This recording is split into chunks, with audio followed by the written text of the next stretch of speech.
Lors de la journée du jury, nous avons pu observer, sur le fond, une vraie quête de sens de la part des marques. Une envie d'authenticité avec un fond et une forme qui se doivent être très cohérents et en phase avec leurs valeurs. Une envie d'oser et d'aborder avec franchise des sujets sociétaux importants, voire parfois tabous. Les marques ont pris conscience qu'elles y jouent un rôle majeur. Les marques se laissent plus ouvertes au public avec une prise de risque qui se généralise et qui mérite d'être saluée. La parole est partagée avec le micro tendu aux parties prenantes.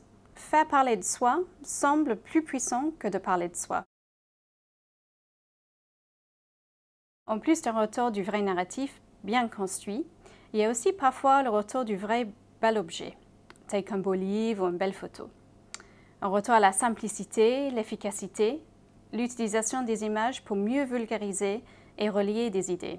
L'humour reste un bon vecteur aussi, certes bien dosé comme on l'a vu dans pas mal de projets, même des projets papier. Des marques sont de plus en plus au service de leurs consommateurs, se positionnant comme spécialistes, pédagogues, prodiguant de bons conseils.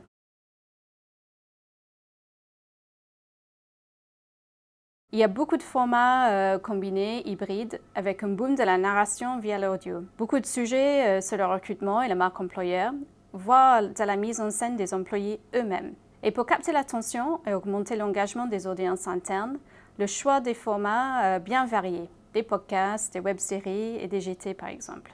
Si on devait prendre un peu plus de recul, on est à un point de bascule. Les marques veulent combattre le greenwashing.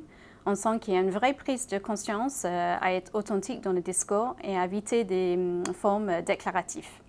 Cela entraîne des formats plus longs, du deep content versus du snack content, et des formats plus fournis. Des podcasts plus longs, des films plus longs, des magazines plus fournis. On n'a jamais autant fait attention au fond.